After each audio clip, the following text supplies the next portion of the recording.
The Grand Hall of the Galactic Council fell silent. All eyes turned to the human standing at the center of the room. Ambassador June adjusted his formal blue uniform and took a deep breath. Behind him stood Diplomat Ion, her face calm but her eyes sharp and watchful. Today, Earth and all human colonies officially withdraw from the Galactic Union, June said. His voice was steady and clear. The silence broke. 30 different alien species began to talk at once. Some stood up in anger. Others whispered to each other in shock. Council leader Tak, a tall blue being with 4 arms and gills on his neck, raised his hand. The room quieted again. Ambassador June, this is most unexpected, Tak said. Surely we can discuss whatever problems your species has with the Union. June shook his head. We have tried to talk for 50 years. The Union still treats humans as children, even though we have proven ourselves many times. A thin, gray alien with large black eyes stood up. Humans are barely space travelers compared to the rest of us. The Xin Empire has been among the stars for 10,000 years. Ion stepped forward. And yet, Ambassador Dole, it was humans who fixed the wormhole problem that your empire couldn't solve for 9,000 years. Dole's face darkened. A lucky guess. Lucky. June looked around the room. Was it luck when humans stopped the Krell attack? Was it luck when our doctors found the cure for the Blue Death?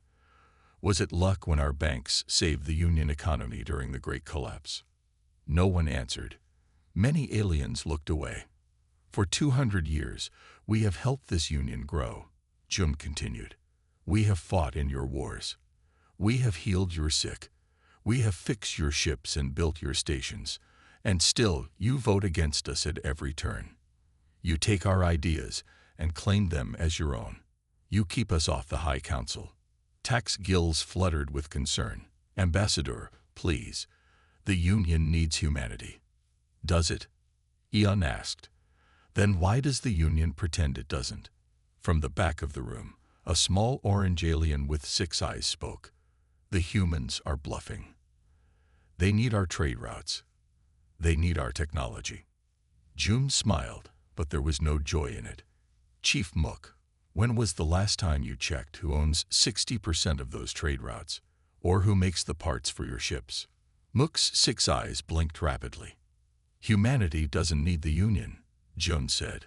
We stayed because we believed in working together, but we will not stay where we are not respected. A tall plant-like being with flowers growing from its head moved closer. What do you want? More seats on the council? More trade deals? It's too late for that, Representative Wan, Ion said. The human parliament voted last week. The decision is made. June placed a small silver cube on the central table. This holds all the withdrawal papers. As of today, all human forces will leave Union space. All human trade deals will end in 30 days.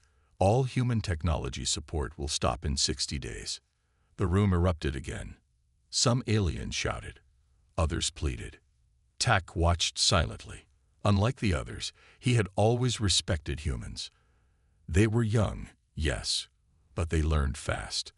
They solved problems in ways no one else thought of. They kept the peace between species that had hated each other for centuries. Without them, would the Union hold? As June and Ion turned to leave, Tak moved to stop them. Ambassador, in private, I ask you, reconsider. June looked at Tak with tired eyes.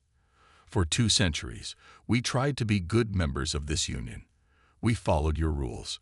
We respected your ways. And still, you treat us as lesser beings. Not all of us, Tak said quietly. No, not all, June agreed. But enough. June and Ion walked out of the Grand Hall. Behind them, the Galactic Council fell into chaos. Arguments broke out. Threats were made.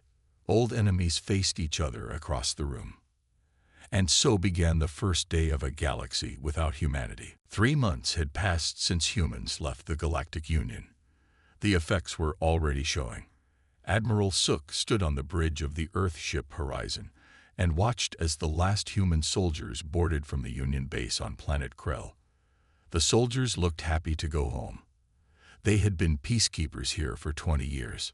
"All troops are on board, Admiral," said Captain Lee. Sook nodded. "Good. Set course for Earth." On the planet below, two alien species that had been enemies for 1,000 years were now without their human mediators. As the horizon pulled away, the first shots were already being fired. "Should we go back and help?" asked Lee. "Those aren't our problems anymore," said Sook, but her face showed she didn't fully believe her own words. At the same time, in a mining area in the Dorjan sector, Representatives Mook and Juan were in a heated argument. The Ravian and Dorjan peoples had been sharing these mines under a deal made by human negotiators. "Your miners took more than their share last month," shouted Mook, his orange skin turning red with anger. "That's a lie." Juan's plant-like body trembled, flower petals falling from his head. "Your people have been stealing from us." In the past, human diplomat Jin would have stepped in. He had a way of making both sides see reason. But Jin had gone back to Earth. There was no one to calm the rising tensions. "The Ravians will not be cheated." Mook pulled out a weapon. Juan's guards stepped forward with their own guns. Within minutes, the first battle of what would become the Mine War had begun. On Earth, Engineer Jin walked through the streets of New Seoul. It felt strange to be home after 15 years working in Union space. "Jin, it's good to see you," called Ba, a medical researcher who had also just returned from a Union facility. They went to a cafe and talked about the changes happening. "The Union hospital where I worked can't keep up without human doctors," said Ba. "Their medical tech is advanced, but they don't know how to think outside the box when problems come up." Jin nodded. "Same with the engineering stations. The Zin are smart, but they stick to old ways. When something new breaks, they're lost." Ba sipped her drink. "Do you think the Union will ask us to come back?" "Not yet," Jin said. "They're too proud. But they will." In the Union's Central Economic Office, Trade Commissioner Jay was trying not to panic. The screens on the wall showed only bad news. Trade routes were breaking down. Goods weren't being delivered. Prices were rising fast. "Why can't we just use the same routes the humans used?" asked his assistant. "Because we don't have enough ships," Jay said. "Humans had the biggest shipping fleet in the Union. We never built enough of our own because it was cheaper to hire them. Can we build more now?" Jay laughed without humor. "With what? The best shipyards were on human worlds. The best engineers were human. We always said their ships were simple, but they worked better than ours." The assistant looked worried. "What do we do?" "Hope that our leaders swallow their pride and ask the humans to return," Jay said, "before things get worse." Back on the former council leader Tak's homeworld, the news wasn't good. 3 minor wars had broken out in areas where human peacekeepers had left. Trade was down by 30%. 6 different alien groups were fighting over the right to use a wormhole that humans had managed for decades. Tak's aide handed him another bad report. "Sir, the medical station in the Proxima system is failing. The human doctors who ran it left, and now thousands are at risk." Tak closed his eyes. He had warned the council. He had told them that humans were more important than they knew. But like always, the older species had been too proud to listen. "How much worse will it get?" his aide asked. "We've only seen the beginning," Tak said. "Without humans, everything is starting to fall apart." 6 months after humans left the Galactic Union, the economy was falling apart. Bank Director Day watched it happen from Earth's giant space station that orbited the planet. Day stood in front of a wall of screens. Each one showed markets across the galaxy. Almost all of them were flashing red. "Another bad day," said his assistant. Day nodded. "The worst yet." For years, alien banks had called human financial methods too simple or too careful. They laughed at how humans saved money for bad times. They said humans didn't understand big space business. But human banks had been the backbone of the Union economy all along. Now that backbone was gone. "The Zen stock market has fallen another 30%, said the assistant. And they still don't understand why, Daz said. He pointed to another screen. Look at the Ravian currency, almost worthless now. Should we help them? Day thought about it. Not yet. They need to learn what they lost when they pushed us away. In deep space, the trade ship Star Jumper floated dead. It had run out of fuel 3 days ago. Captain Mook and his Ravian crew were stuck. Any word from Union rescue ships? Mook asked his communications officer. No, sir. They say all rescue ships are busy with bigger problems. Mook hit the wall in anger. This would never have happened when humans were in the Union. Human ships had patrolled all major trade routes. They were always ready to help anyone in trouble. We could try to call a human ship, suggested the officer. They still pass through this area sometimes. No, said Mook. We don't need human help. But as the cold of space began to seep into the ship, Mook wasn't so sure. Union Trade Commissioner Jay stood before the Emergency Council. His news wasn't good. Food shipments to the outer colonies are down 60%, he said. Medical supplies are not reaching frontier worlds. Factory parts aren't being delivered. The whole system is breaking down. The council members looked worried. One of them, a tall insect-like being, spoke up. Why can't we fix this? We had trade before humans joined the Union. Yes, said Jay. But the Union was much smaller then. When humans joined, they built a new trade network. It connected everything. They ran it so well that we all came to depend on it. Can we build our own network? Asked another council member. We're trying, Jay said. But humans had special ships that could jump farther than ours. They had crews that worked harder than any other species. They had a system that somehow always got things where they needed to go, even in the worst conditions. You make it sound like magic, said the insect being. Not magic, Jay said. Just humans being humans. They see problems differently than we do. They find ways around rules that seem fixed to us. The council room was quiet for a moment. How bad will it get? Asked Council Leader Tack. Jay took a deep breath. Without major changes. Total economic collapse within another 6 months. Some outer worlds are already running out of food. On Earth, President Jun, formerly ambassador, sat with his economic team. They were looking at the same data Day was seeing. The Union is falling apart faster than we expected, said one advisor. Jun nodded. They never understood how much they needed us. They saw our ways as strange and simple. They never realized that sometimes simple is better. Should we help them? Asked the advisor. Not yet, Jun said. They have to ask first. They have to admit they were wrong about us. And if they don't? Jun looked at the screens showing the growing chaos. They will. They have no choice. The question is how many will suffer before their pride gives way. As if to answer him, a red alert flashed on one of the screens. Another Union world had declared an economic emergency. It was the 10th one this week. The message was clear. Without humans, the galactic economy was dying. 8 months after humans left the Union, cracks were showing in the galaxy's technology. Machines were breaking down. New inventions had stopped. Progress had halted. In the main Union Research Center on Planet Nexus, alien scientists were struggling. They stared at broken equipment with confused looks. I don't understand, said Chief Scientist Vaughn. This quantum scanner worked perfectly when the humans were here. His assistant shrugged. They did maintenance on it every month. They said they were just cleaning it, but maybe they were doing more. Vaughn frowned. Humans always claimed their technology was simple. They submitted basic designs to the Union Science Council. Now I wonder if they were hiding their true abilities. Why would they do that?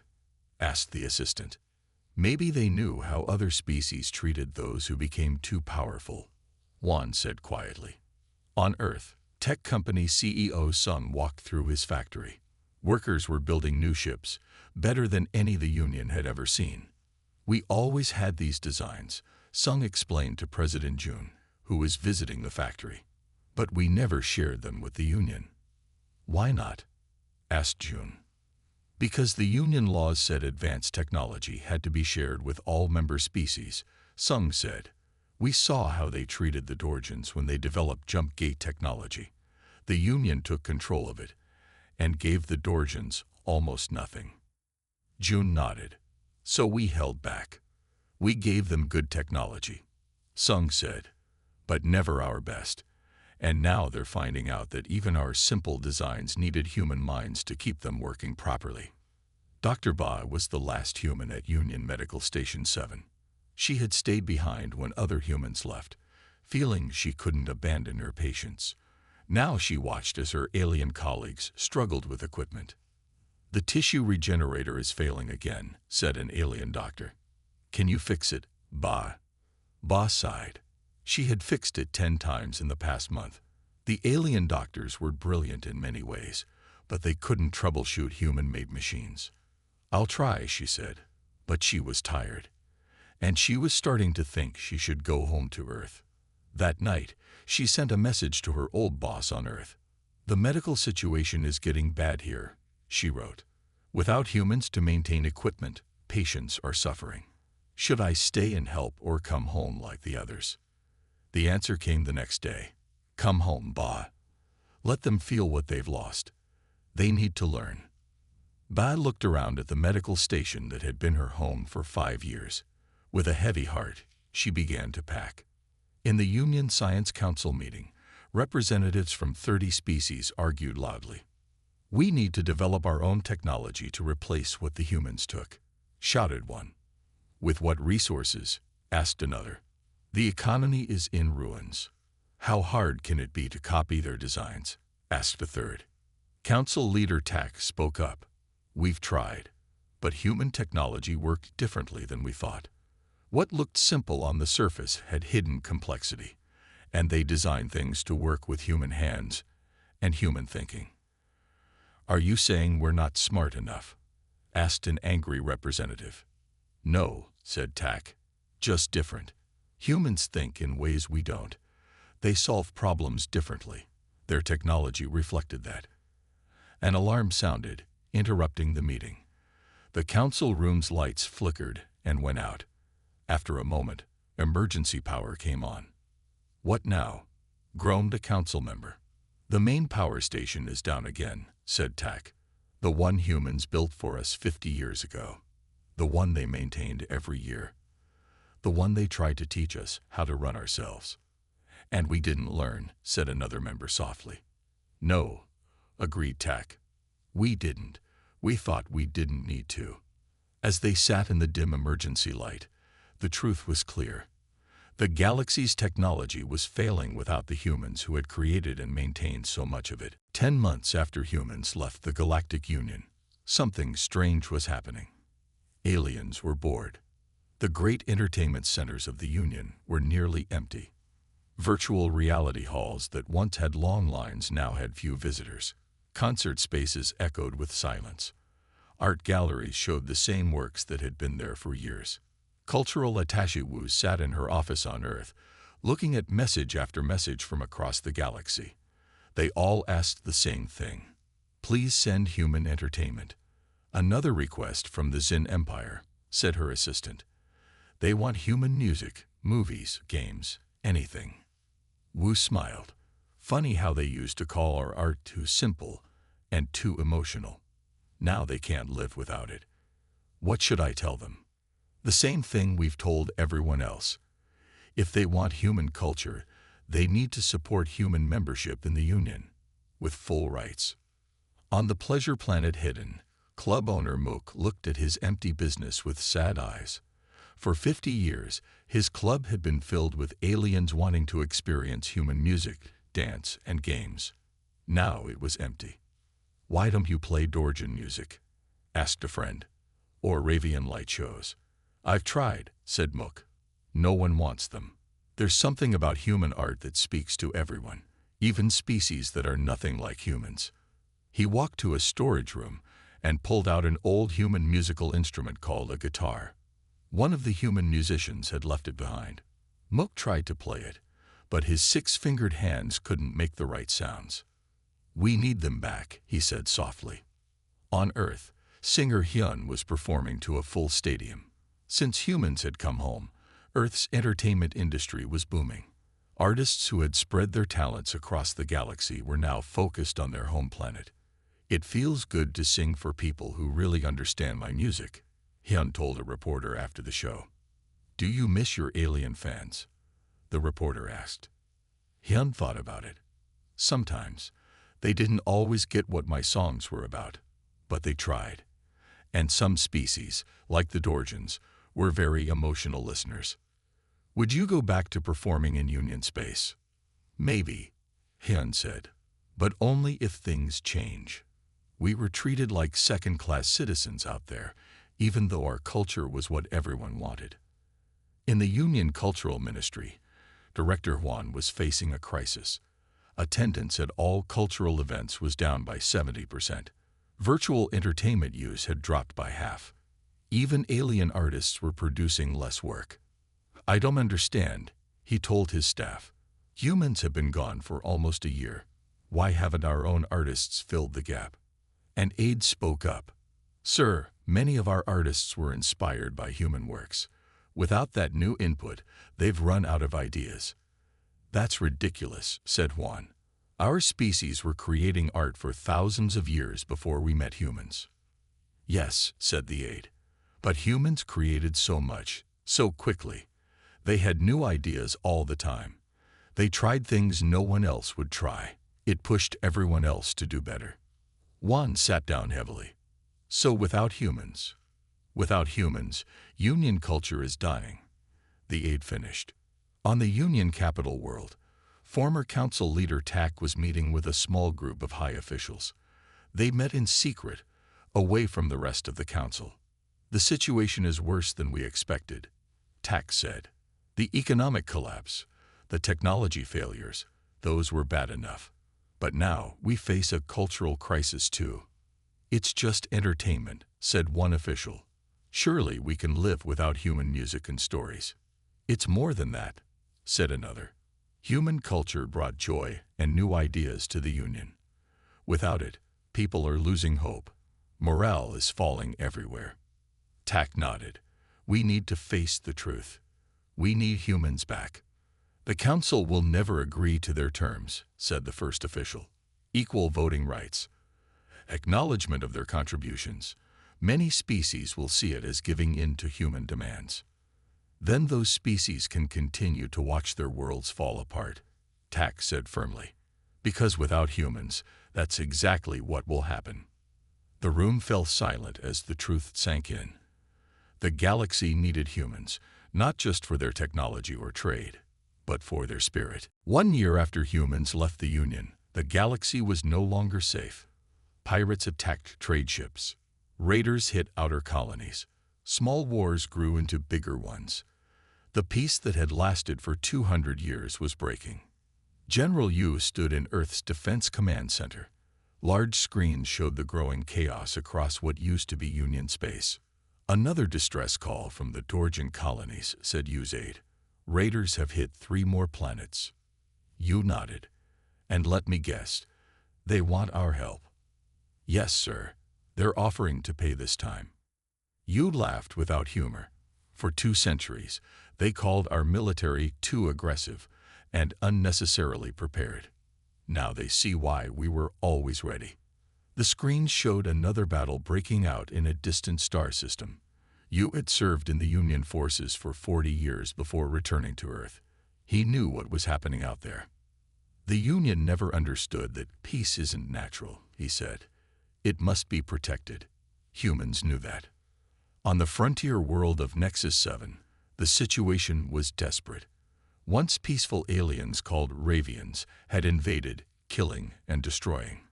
Governor Mook huddled with his staff in an underground shelter. "Where are the Union Defense Forces?" he demanded. "They say they can't come for at least 10 days, said an aide. 10 days? We'll all be dead by then." Mook hit the wall in frustration.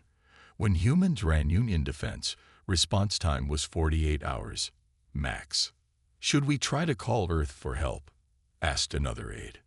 Mook wanted to say no, His pride said no, but he looked at the scared faces around him and nodded slowly. Send the call, but don't expect much. We haven't been kind to humans. Commander Kang reviewed the distress call from Nexus 7 with President June. They're in real trouble, said Kang. The Ravians have gone back to their old ways without human peacekeepers to stop them. June looked troubled. How many civilians on that world? About 30,000. And we could help. Kang nodded. The defense fleet is ready.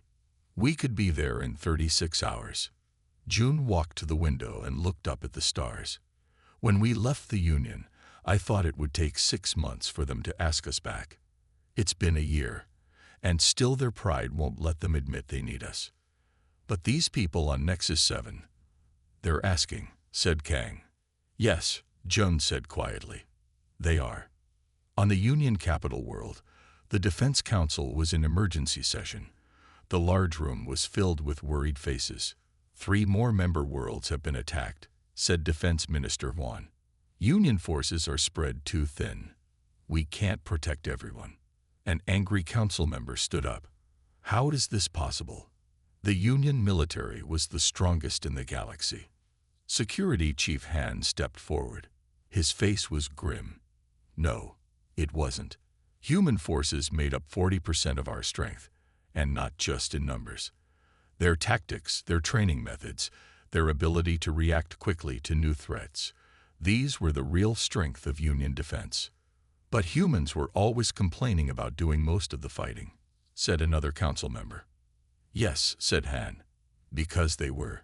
The rest of us were happy to let them protect us while we criticized them for being too militaristic. The room fell silent. Outside, they could hear distant explosions. Even the capital world was no longer completely safe. We need to ask them back, Han said finally, officially, with a full apology and acceptance of their terms. The council will never agree to that, said a member. Han's face hardened. Then the council will fall, because without humans, we cannot defend ourselves. That is now clear. 2 days later, 3 Union battleships entered orbit around Nexus 7, but they were too late. The colony was gone, destroyed by Ravian forces. As they turned to leave, sensors picked up human ships entering the system. Earth Defense Force ships moved quickly to the planet's surface, looking for survivors. The Union captain watched with mixed feelings. Shame that his forces had been too slow. Relief that humans had come. And a growing realization that the galaxy without humans was a much more dangerous place. 13 months after humans left the Galactic Union, an unusual ship entered Earth's space. It was larger and more decorated than normal Union vessels. This was a diplomatic ship, carrying the highest officials of the Union. Earth's defense ships surrounded it quickly. They're requesting permission to land in Geneva, said the defense officer to President June. June smiled slightly. Geneva had been the home of Earth's diplomatic center for centuries. The aliens knew this. Let them land, he said, and tell diplomatic advisor Min to meet me there. Supreme Counselor Rin stood nervously as her ship landed on Earth. As one of the few aliens who had always supported humans in the Union, she had been chosen to lead this mission. With her were representatives from 10 of the most powerful species in the galaxy. Remember, she told them, we are here to listen, not to demand. We need humans more than they need us. Some of the representatives looked unhappy at her words, but none argued. The evidence of the past year was too strong. Will they even talk to us? Asked one. They will, Rin said. Humans have always been willing to talk. It's getting the rest of us to listen that's been the problem. The meeting room in Geneva was simple but impressive. Large windows showed the beautiful Earth landscape outside. President June sat with diplomatic advisor Min and 10 other human leaders. Across from them sat Supreme Counselor Rin and her team. June spoke first. Welcome to Earth. It's been some time since we had Union representatives here. Rin nodded. Thank you for seeing us. We come with humility and respect. Min whispered to June. That's new. June smiled slightly. You've come a long way. What brings the highest officials of the Union to our simple planet? There was a moment of silence. Then Rin said simply, "Need." She touched a device, and images appeared in the air. They showed Union worlds in trouble, ships drifting without power, markets empty of food, hospitals unable to help the sick, battle scenes from small wars that had broken out. In the 13 months since humans left the Union, we have seen economic collapse, technological failure, cultural decline, and military chaos, Rin said. We were too proud to admit it at first, but now the truth is clear. The Union needs humanity. June looked at the images calmly. We warned the Council this would happen. Yes, said Rin, and we didn't listen. Some thought you were threatening us. Others believed you were overestimating your importance. We were wrong. Min spoke up. You had 200 years to see what humans brought to the Union. 200 years of our ideas, our work, our protection. Why didn't you see our value? An older alien representative answered. Because you were too different. You solved problems in ways we didn't understand. You moved too quickly. You didn't follow the old ways. And now? Asked June. Now we see that those differences are exactly what made you valuable, said Rin. Your creativity, your adaptability, your determination. These are the things the Union cannot replace. June looked at Min, who nodded slightly. What exactly are you asking for? June said. Rin straightened her shoulders. We are formally requesting that humanity rejoin the Galactic Union, under the same terms as before. Min asked, her voice skeptical. No, said Rin firmly. Under new terms. Terms that recognize humanity's true place in the galaxy. The room was quiet for a moment. Then Jun smiled. Now we can start talking, he said. As the meeting continued into the night, word spread across Earth that the Union had come to ask humans back. People gathered in streets and parks, watching the news. Some were angry, remembering how they had been treated. Others were hopeful that things might be different now. But all agreed on one thing. If humans returned to the stars, this time it would be as equals, not as second-class citizens. 2 days after the Union delegation arrived on Earth, the real talks began. Chief Negotiator Kyung led the human team. She had spent 30 years working with aliens before the withdrawal. She knew them well. Kyung sat across from Supreme Counselor Rin and the alien representatives. The room was tense. Here are our terms, said Kyung, sliding a tablet across the table. They are not open to much change. Rin read the tablet and passed it to the others. Some looked angry, others looked worried. These terms are significant, Rin said carefully. Kyung nodded. Yes, they are. The first alien to speak up was a Xin representative. Equal voting rights on the council.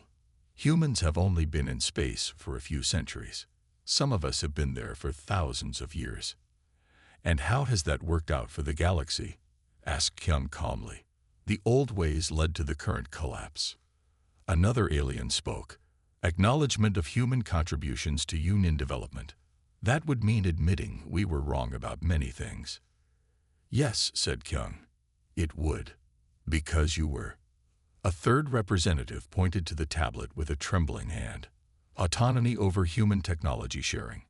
But the Union has always required sharing of all advances. Kyung leaned forward. And how did the Union treat those who shared? The Dorsians gave you jump gate technology and got almost nothing in return. Is it any wonder we held back our best innovations? The room fell silent. Then Rin spoke quietly. What you're asking for is a complete change in how the Union works. Yes, said Kyung, because the old Union is failing. You've seen it yourselves. As the negotiations stretched into the evening, an urgent message arrived for Rin. 3 new wars had broken out in Union space. The economy of 2 major sectors had completely failed, and a deadly new disease was spreading on 5 worlds where human doctors had once worked. Rin shared the news with her team. The mood in the room shifted. Perhaps we should consider these terms more carefully, said a Dorsian representative who had been strongly opposed. We don't have much choice, do we? Said another. Rin turned to Kyung. We need to discuss these terms among ourselves. But I must ask, how quickly could humans return to help with these immediate crises if we reach an agreement? Hyung looked at her human colleagues, who nodded. Our ships are ready. Our people are prepared. Many of them missed their work in space. If we sign today, help could begin tomorrow. Meanwhile, in another room, Union Security Chief Han was meeting with Earth's General Yu. They had served together for 20 years before the withdrawal. The situation is worse than we're telling the civilians, Han admitted. Pirates have taken control of entire systems. The Union defense fleet is falling apart without human maintenance and tactics. Yu nodded. We've been monitoring. It's bad. Will your people really come back to help? Han asked. After how they were treated. Humans don't hold grudges like some species, Yu said. If the terms are fair, if we're treated as equals, yes, we'll help. Even though you know many aliens still look down on humans. Yu smiled. They'll learn, just like you did. Han looked down. Yes, I used to think humans were too emotional, too impulsive. Now I see that those traits are part of what makes you valuable. You see solutions others miss. Late that night, Supreme Counselor Rin returned to the negotiation room where Kyung was waiting. We've reviewed your terms, Rin said. There are some small changes we'd like to discuss, but in principle, we accept. Kyung raised an eyebrow. That was faster than expected. 3 more colony worlds sent distress calls while we were discussing, Rin said grimly. We don't have the luxury of pride anymore. Kyung nodded. Then let's finish this tonight. The galaxy has waited long enough. As they bent over the document together, both knew that the Union would never be the same again. But perhaps it would be better. 6 months after the negotiations began, a historic moment arrived. In the Grand Hall of the Galactic Council, now repaired after months of neglect, representatives from all Union species gathered. The room buzzed with nervous energy. At the center of the hall stood a new, larger table with a special place for Earth's delegation. Ambassador Sun, chosen to represent humanity in the new Union, walked in with her team. The room fell silent. Council Leader Tak stepped forward. Today marks a new beginning for the Galactic Union. Today we sign the new Union Accord. He turned to Ambassador Sun. And today we welcome humanity back, not as junior members, but as full and equal partners in galactic governance. Sun nodded. Her face was serious, but her eyes showed hope. Humanity is pleased to return to the stars as true allies. They both touched the document that had taken months to finalize. It glowed briefly, signaling that the agreement was now official. Humans were back in the Union. Across the galaxy, the effects were almost immediate. Human ships raced to worlds in need. Human doctors brought medical help to struggling colonies. Human engineers fixed broken technology. Human traders reopened vital supply lines. On the once dying colony of Nexus 4, Governor Mook watched as human ships landed with food and medicine. I never thought I'd be so happy to see humans, he told his aide. You were always against them in the council, the aide said, surprised. Mook looked down. Yes, I was wrong. Many of us were. In the Union Central Bank, Director Da had returned from Earth. He worked with alien financial experts to rebuild the galactic economy. It will take time, he told them. But the markets are already responding to human return. People have hope again. A Zen banker who had once mocked human financial methods now listened carefully to Da's advice. We have much to learn from your approaches, he admitted. Da smiled. And we have much to learn from yours. The difference now is that we will work together as equals. On a frontier world, human peacekeepers led by Commander Kang helped end a war that had raged for months. The fighting aliens looked at the humans with new respect. How did you get them to stop shooting at each other so quickly? Asked a Union officer. We listened to both sides, Kang said simply. Sometimes that's all people need. In the entertainment district of the Union capital, human performers had returned. Singer Hyun gave her first concert since the withdrawal. The hall was packed with aliens of all species. "I've missed performing for you," she told the crowd. "Music brings us all together, no matter how different we may seem." The crowd cheered. Art and culture were flowing again. In a quiet room away from the celebrations, President Jun met with former council leader Tak. They had been on opposite sides during the withdrawal, but both had worked hard for the new agreement. "Did you ever think it would end this way?" Tak asked. "With humans having such power in the Union." "It's not about power," Jun said. "It's about respect. That's all we ever wanted." Tak nodded slowly. "I understand that now. Many of us do. And the others. They'll learn," Tak said. "The evidence is all around them. The Union simply doesn't work without humans." Jun looked out at the stars visible through the window. "Not because we're better," he said, "but because we're different. Every species brings something unique to the galaxy. Our mistake was thinking we all had to be the same. And our mistake was not seeing the value in your differences," Tak said. "Not understanding that your human ways, which seemed so strange to us, were exactly what made you important." They stood in comfortable silence, watching ships come and go in the busy spaceport below. Human ships and alien ships, working together now as true partners. The galaxy was healing, and it would grow stronger than before, because now it embraced the full potential of all its peoples, including the strange, emotional, creative, determined humans who had proven themselves indispensable.